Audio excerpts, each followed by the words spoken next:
जय श्री राम दोस्तों, सुप्रभात। कैसे हैं आप लोग? आज हम लोग बात करेंगे EBC, SC, ST, OBC, general caste, इन सभी को क्या बराबरी का अधिकार मिला है।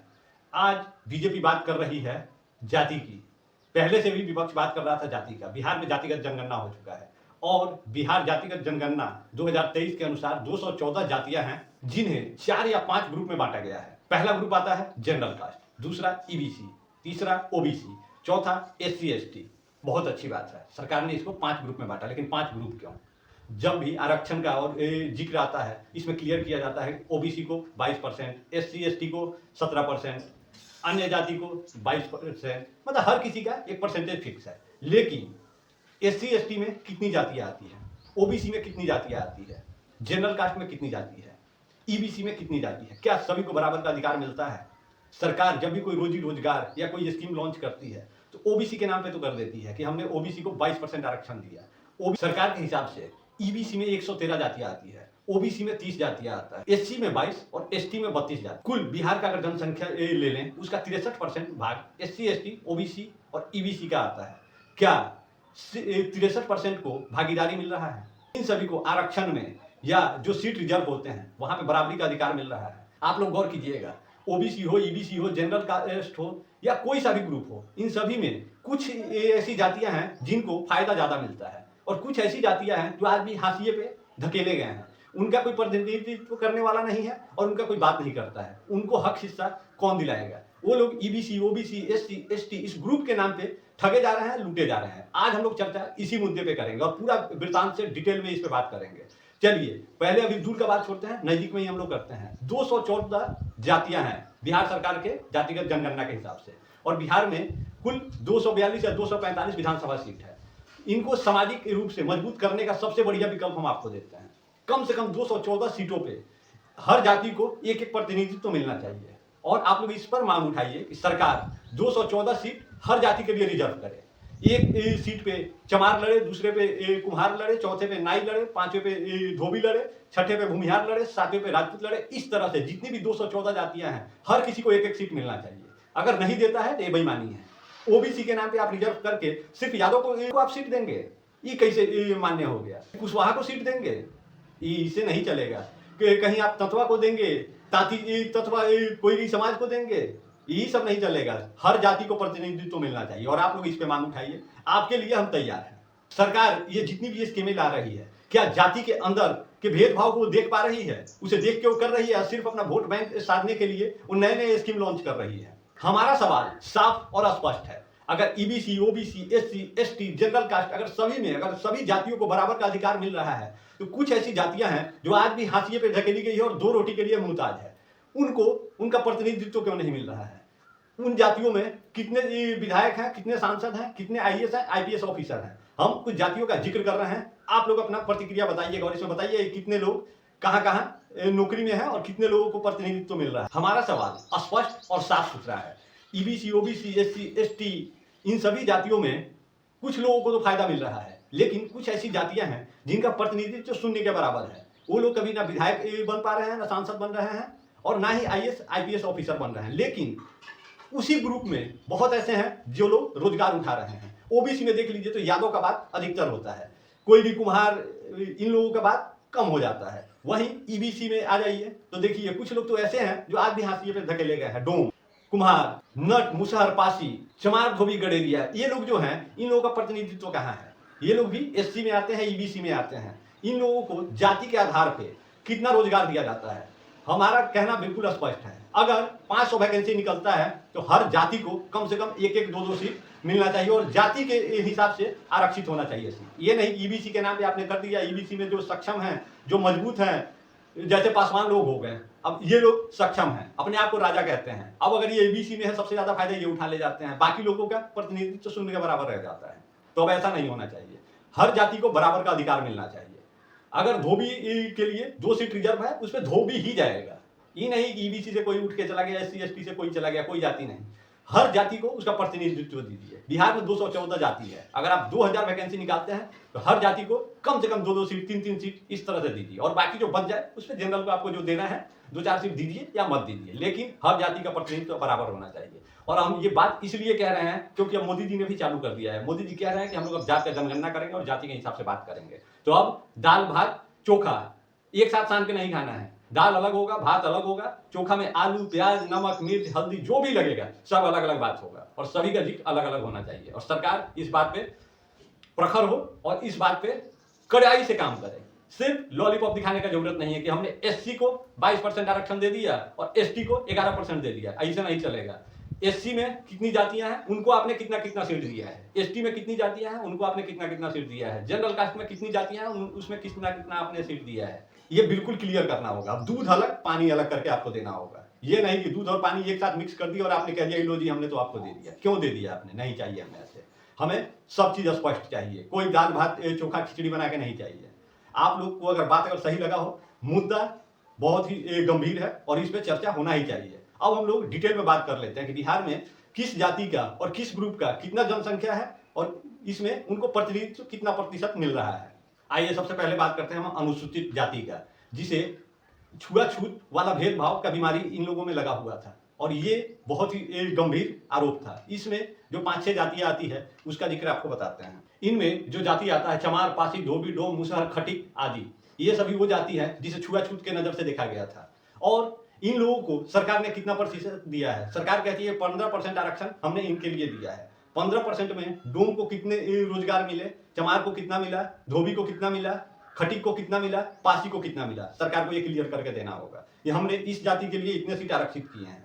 दूसरा, सरकार ने क्लियर किया है अनुसूचित जनजाति, जिसे अंग्रेजी में एसटी कहते हैं, शेड्यूल्ड ट्रिब्यूट। ये जाति मुख्य रूप से जंगल में आदिवासी की जिंदगी जी रहे हैं, जंगलों में ज्यादा रहते हैं। जनरल कास्ट का अगर बात कर ले तो इसमें आते हैं भूमिहार, राजपूत, ब्राह्मण, कायस्थ और भी 3 जातियां हैं जो जनरल में आते हैं। कहीं मारवाड़ी को लिया जाता है तो कहीं वैश्य को लिया जाता है। इस तरह से करके 7 जातियां जनरल में इन लोगों ने डिवाइड करके डाला हुआ है। 7 जातियों में आपको क्या लगता है कि सभी एक बराबर हैं, सभी में शिक्षा बराबर है, सभी धन संपत्ति में बराबर है? नहीं होंगे। पढ़ाई लिखाई में हमेशा से माना जाता है कि ब्राह्मण सबसे आगे रहे हैं और लड़ाई झगड़े में ताकत के दम पे क्षत्रिय सबसे आगे रहे हैं। अब अगर रोजी रोजगार का बात करें तो पढ़े लिखे में सबसे ज्यादा अगर ब्राह्मण है तो नौकरी में कंपटीशन में सबसे आगे वही निकलेंगे। तो ये क्लियर नहीं होना चाहिए। इसमें क्लियर होना चाहिए कि ब्राह्मण को आपने कितने सीट दिए, राजपूत को आपने कितना सीट दिया, भूमिहार को कितना दिया, कायस्थ को कितना दिया, मारवाड़ी को कितना दिया, बनिया को कितना दिया, ये क्लियर करके आपको देना होगा। हर जाति को कितने कितने सीट आप दे रहे हैं ये क्लियर कीजिए, उसी जाति के उतने लोग उस पद पे जाएं।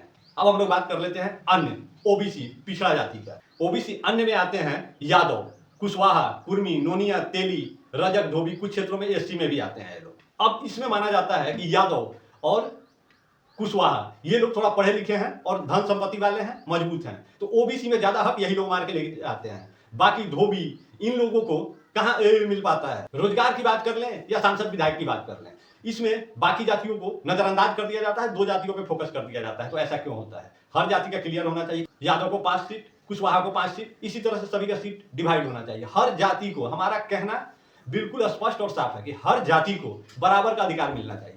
और सरकार अब जो भी वैकेंसी निकाले उसमें बिल्कुल क्लियर करके निकाले कि इस जाति के लिए हमने इतने सीट आरक्षित किए हैं। लावा लहसुन ये सब नहीं करना है, लावा गोली बना के कि हाँ एससी को हमने 15% दे दिया, 250 सीट एससी को दे दिया, लेकिन एससी में जो जातियां आ रही हैं उन सभी को बराबर बराबर सीट मिल रहा है, नहीं मिल रहा है। सरकार इस पे काम करे। भारत में जातिगत जनगणना 1931 में हुआ था, अंग्रेजों के टाइम में, और इस जनगणना के हिसाब से अंग्रेजों ने ये क्लियर किया था कि भारत में हिंदुओं के कम से कम 3000 जातियां हैं। अब 3000 जातियां हैं, उन लोगों को प्रतिनिधित्व मिला या नहीं मिला, इसका जांच कौन करेगा?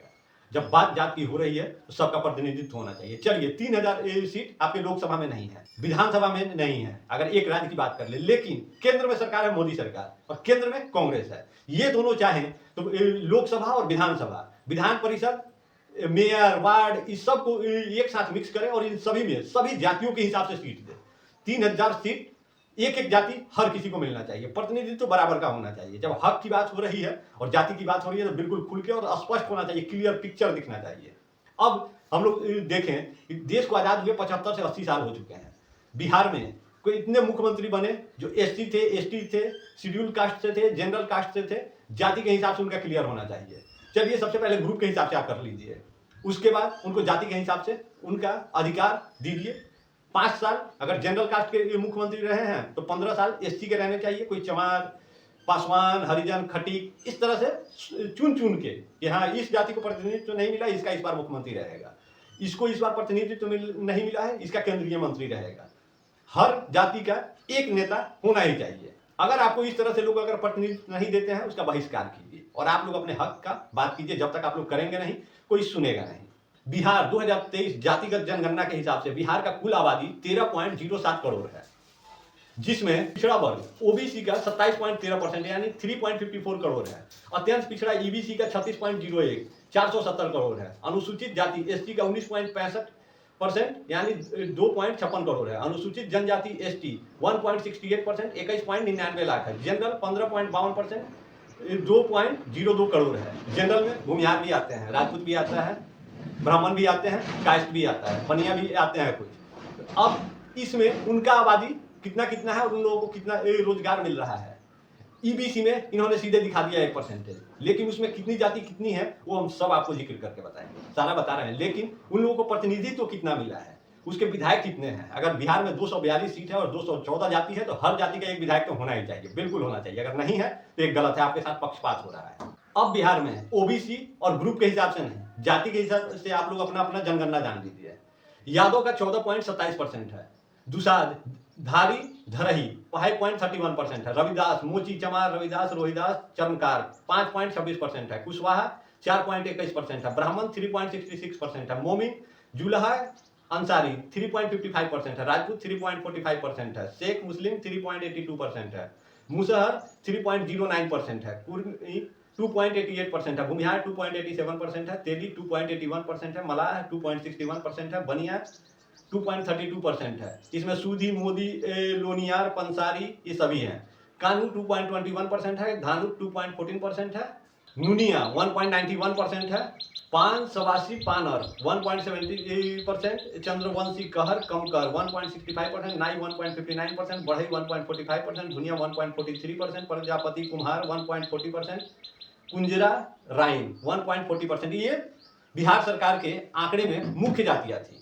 बाकी 214 जाति है, सभी का अलग अलग है। ये आप लोगों को कमेंट बॉक्स में मिल जाएगा पूरा का पूरा डिटेल। आप लोग इसमें पूरी जाति का लिस्ट देख सकते हैं और किसका कितना प्रतिशत है और किसका कितना कुल आबादी है।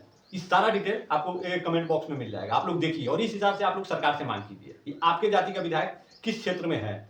क्लियर मानिए, जरूरी नहीं है कि मतलब आप पूर्वी चंपारण में है तो पूर्वी चंपारण में अगर 5-6 गो सीट है तो इसी सीट में हो, नहीं। बिहार में 214 गो सीट है, किस सीट पे आपके जाति को प्रतिनिधित्व मिला है, हर सीट पर आपको मिलना चाहिए। अगर नहीं मिल रहा है तो आपके साथ पक्षपात हो रहा है, आपके साथ भेदभाव हो रहा है और इसके लिए आप लोग आवाज उठाइए। जब तक आवाज उठाएंगे नहीं कोई आपका सुनेगा नहीं, क्योंकि मोदी जी ने अब क्लियर कर दिया है कि अब हम दाल भात सब्जी एक साथ नहीं खाएंगे। दाल अलग खाएंगे, सब्जी अलग खाएंगे, भात अलग खाएंगे और सब्जी में जो नमक, तेल, मिर्च, हल्दी ये सब जितना भी डलता है सब अलग अलग रखा जाएगा और सबको खाने के बाद में मिलाया जाएगा। अब हम लोग हिंदू नहीं हैं, अब हम लोग जातियों में बटे हुए हैं और जातिगत ही बात होगा। अगर आपको जाति के हिसाब से आपका हक अधिकार नहीं मिल रहा है तो आप ठगे गए हैं, आप सिर्फ इस्तेमाल किए गए हैं।